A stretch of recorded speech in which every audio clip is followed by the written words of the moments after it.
नमस्कार, सुरेखा रेसिपीमध्ये तुमचे खूप खूप स्वागत आहे. आज आपण कांद्यामध्ये रवा घालून अतिशय पौष्टिक अशी रेसिपी बनवणार आहोत. रेसिपी अतिशय झटपट होणारी आहे आणि पौष्टिक आहे. महत्त्वाचं म्हणजे यासाठी कुठलीही पूर्वतयारी करावी लागत नाही. अगदी आपल्या घरामध्ये उपलब्ध असलेल्या साहित्यामध्ये तुम्ही ही रेसिपी तयार करू शकता. या अगोदर ही रेसिपी तुम्ही कधीही बनवली नसेल. चला तर मग बघूया कशी बनवायची ते. सर्वात आधी आपल्याला इथे 4 ते 5 कांदे घ्यायचे आहे आणि त्याची व्यवस्थित साल काढून घ्यायची आहे. मोठे कांदे असतील तर 2च घ्या आणि हे असे उभे आणि पातळ आपल्याला कट करून घ्यायचे आहेत. हे बघा, असा जवळ कट करायचा म्हणजे छान पातळ असा चिरला जातो. सर्व कांदा मी इथे चिरून घेतलेला आहे. आता आपल्याला हाताने असा मोकळा सुटसुटीत हा कांदा करून घ्यायचा आहे. कांदा मस्त मी सुटसुटीत इथे करून घेतलेला आहे. आता हा एका बाउलमध्ये आपण सर्व कांदा काढून घेऊया. रेसिपी अतिशय युनिक आहे आणि या रेसिपीला काय नाव द्यायचं हे तुम्हीच मला सांगायचं आहे. आता मी इथे 1 वाटी बारीक असा रवा घेतलेला आहे. हा 0 नंबरचा रवा आहे आणि हा रवा आपल्याला थोडा थोडा करून या कांद्यामध्ये मिक्स करायचा आहे. सर्व एकदाच टाकायचा नाही, थोडा थोडा घालायचा आणि मिक्स करायचा आहे. कांद्याला आपोआप पाणी सुटतं, त्यामुळेच आपल्याला रवा हा थोडा थोडा यामध्ये मिक्स करून घ्यायचा आहे अशा पद्धतीने. अगोदर या पद्धतीने रवा मिक्स केल्यामुळे पुढे यामध्ये आपल्याला किती पाणी घालायचं याचा अंदाज येतो. इथे तुम्ही बघू शकता पूर्ण रवा मी कांद्यामध्ये मिक्स करून घेतलेला आहे. मिक्स करून झाल्यावरती इथे मी 4 हिरव्या मिरच्या बारीक चिरून घेतलेल्या आहे. ह्या आपल्याला यामध्ये घालायच्या आहे आणि बारीक चिरलेली कोथिंबीर ती पण आपल्याला यामध्ये घालायची आहे. आता आपल्याला अर्धा चमचा ओवा घ्यायचा आहे आणि तो हातावर असा क्रश करून घ्यायचा आणि यामध्ये घालायचा आहे. ओव्यामुळे भारी टेस्ट येते या नाश्त्याला. अर्धा चमचा मी इथे मिरची पावडर घातलेली आहे. तुम्ही तुमच्या आवडीनुसार मिरची पावडर कमी जास्त यामध्ये घालू शकता आणि चवीनुसार आपल्याला यामध्ये मीठ घालायचं आहे. अर्धा चमचा गरम मसाला घालूया. आता हे सर्व मसाले यामध्ये चांगले मिक्स करून घ्यायचे आहे, आपल्याला एकजीव करून घ्यायचे आहे. हे सर्व चांगलं मिक्स करून झाल्यावरती यामध्ये आपल्याला थोडे थोडे करून पाणी घालायचे आहे. रवा जसं जसं पाणी शोषून घेईल तसे तसे यात आपल्याला पाणी घालायचे आहे. सर्व पाणी एकदाच घालायचे नाही. मध्यम स्वरूपाचं आपल्याला हे मिश्रण तयार करून घ्यायचं आहे. मी आणखी थोडं पाणी यामध्ये घातलेलं आहे. तर हे बघा, अशा पद्धतीचं आपल्याला हे बॅटर तयार करून घ्यायचं आहे आणि आता यावरती आपण झाकण ठेवणार आहोत आणि 10 मिनटं हे रेस्ट करून घेऊया, जेणेकरून यातला रवा चांगला भिजेल. हे भिजेपर्यंत आपण पुढची तयारी करून घेणार आहोत. त्यासाठी गॅसवरती मी कढाई ठेवलेली आहे आणि यामध्ये आपल्याला 2 चमचे इतके तेल टाकून घ्यायचे आहे. या नाश्त्यासाठी आपल्याला एक चटणी बनवायची आहे यासोबत खाण्यासाठी. त्यासाठी तेल गरम झालं की इथे मी 2 चमचे इतके शेंगदाणे या तेलामध्ये घातलेले आहे आणि हे शेंगदाणे मस्त आपल्याला कुरकुरीत यामध्ये करून घ्यायचे आहेत. मस्त लो फ्लेमवरती मस्त कुरकुरीत हे शेंगदाणे आपण करून घेतलेले आहे. आता यामध्ये 4 ते 5 लसणाच्या पाकळ्या आणि 2 लाल मिरची घालायची आहे आणि हे सुद्धा आपल्याला यामध्ये व्यवस्थित परतून घ्यायचं आहे.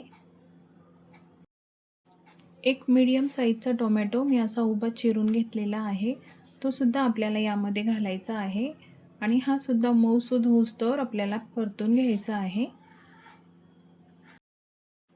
हे सर्व साहित्य व्यवस्थित परतून झालेलं आहे. आता आपण एका प्लेटमध्ये काढून घेऊया आणि थंड करून घ्यायचं आहे. थंड झाल्यावरती हे सर्व साहित्य आपल्याला मिक्सरच्या भांड्यामध्ये टाकून घ्यायचे आहे। आता यामध्ये आपण अर्धा चमचा मिरची पावडर घालणार आहोत। इथे सुद्धा तुम्ही मिरची पावडर तुमच्या आवडीनुसार कमी जास्त करू शकता। आणि चवीनुसार मीठ घालूया आणि पाणी न टाकता याचं मस्त पेस्ट बनवून घ्यायची आहे आपल्याला। तर हे बघा, अशा पद्धतीची मी इथे ही चटणी बनवून घेतलेली आहे। आता ही एका बाउलमध्ये आपण काढून घेऊया। तुम्हाला जर पातळ चटणी हवी असेल तर तुम्ही यामध्ये पाणी घालू शकता। मी अशी मीडियम पद्धतीची बनवून घेतलेली आहे, खूप मस्त लागते खायला। या चटणीवर टाकण्यासाठी आपल्याला एक तडका बनवायचा आहे आणि त्यासाठी मी गॅसवरती पॅन ठेवलेला आहे, तडका पॅन। त्यामध्ये मी 2 चमचे इतके तेल टाकलेले आहे। तेल गरम झाले की यामध्ये आपल्याला मोहरी टाकायची आहे आणि मोहरी मस्त आपल्याला फ्राय करून घ्यायची आहे। या चटणीमध्ये तुम्ही तेल तुमच्या आवडीनुसार कमी जास्त करू शकता। आता हा बनवलेला तडका या चटणीवरती आपल्याला घालायचा आहे आणि मस्त मिक्स करून घ्यायचं आहे। खूप छान लागते ही चटणी खायला। तुम्ही कुठल्याही नाश्त्याबरोबर ही चटणी खाऊ शकता। एकदा नक्की बनवून बघा या पद्धतीने। आता आपण रव्यावरचं झाकण काढून घेऊया। तर हे बघा, 10 मिनिटात रवा व्यवस्थित भिजला आहे। आता हा आपण पुन्हा एकदा चांगला मिक्स करून घेणार आहोत। भिजल्यानंतर रवा छान फुललेला आहे। आता आपल्याला यामध्ये 2 चमचा गव्हाचे पीठ घालायचे आहे। तुम्ही गव्हाच्या पिठाऐवजी तांदळाचे पीठ, बेसन पीठ सुद्धा घालू शकता। आता हे पीठ आपल्याला यामध्ये चांगले मिक्स करून घ्यायचे आहे। पाणी घालायचे नाही, याला कांद्यामुळे ऑलरेडी पाणी सुटलेले आहे। मस्त पीठ आपल्याला हे तयार करून घ्यायचं आहे। एकदम परफेक्ट असं हे पीठ आपलं तयार झालेलं आहे। आता गॅसवरती आपल्याला पॅन ठेवायचा आहे आणि त्यावरती 1 चमचा तेल टाकून तेल असं पसरवून घ्यायचं आहे। तुम्ही याऐवजी बटरसुद्धा वापरू शकता। आता यावरती आपण जे रव्याचं मिश्रण बनवलेलं आहे ते असं थोडंसं घ्यायचं आणि तव्यावरती असं घालायचं आहे आणि अलगद हाताने असं पसरवून घ्यायचं आहे। हे हाताला चिटकू नये म्हणून आपण हाताला पाणी लावून घ्यायचं आहे। गॅसची फ्लेम लो ठेवायची आणि असं पातळसर आपण हे पसरवून घेणार आहोत। तुम्हाला हवे त्या आकाराचेही लहान मोठे तुम्ही बनवू शकता। मी असे मीडियम पद्धतीचे छोटे छोटे बनवून घेतलेले आहे। आता यावरती आपल्याला झाकण ठेवायचं आणि 5 मिनिटं लो फ्लेमवरती हे आपल्याला मस्त भाजून घ्यायचं आहे। 5 मिनिटं झालेली आहेत। आता आपण झाकण काढून घेतलेलं आहे। आता यावरती आपल्याला वरच्या साईडनी पण थोडेसे तेल लावून घ्यायचे आहे आणि हा पराठा आपल्याला पलटी करून घ्यायचा आहे। याला तुम्ही पराठा म्हणू शकता, कांद्याचा पराठा किंवा कांद्याचे थालीपीठ, याला काय नाव द्यायचं हे मला कमेंटमध्ये तुम्ही नक्की सांगा। आता हा आपण पलटी करून घेतलेला आहे आणि दुसरी साईड पण आपल्याला मस्त अशीच खमंग अशी लो फ्लेमवरती भाजून घ्यायची आहे। दोन्ही साईड आपले मस्त इथं भाजून झालेले आहे, तुम्ही बघू शकता। खमंग असा पराठा किंवा थालीपीठ असं तुम्ही याला म्हणू शकता। हे तयार झालेलं आहे। आता आपण हे काढून घेऊया। बाकीचे सुद्धा थालीपीठ आपण याच पद्धतीने बनवून घेणार आहोत। तव्यावरती पुन्हा मी थोडेसे तेल टाकले आहे। हे थालीपीठ अगदी झटपट तयार होतात आणि पौष्टिक पण आहे आणि तोंडाची चव वाढवणारे पण आहे। तेव्हा एकदा या पद्धतीने तुम्ही सुद्धा नक्की बनवून बघा। तर इथे सर्व थालीपीठे माझी बनवून झालेली आहे। अतिशय खायला पौष्टिक।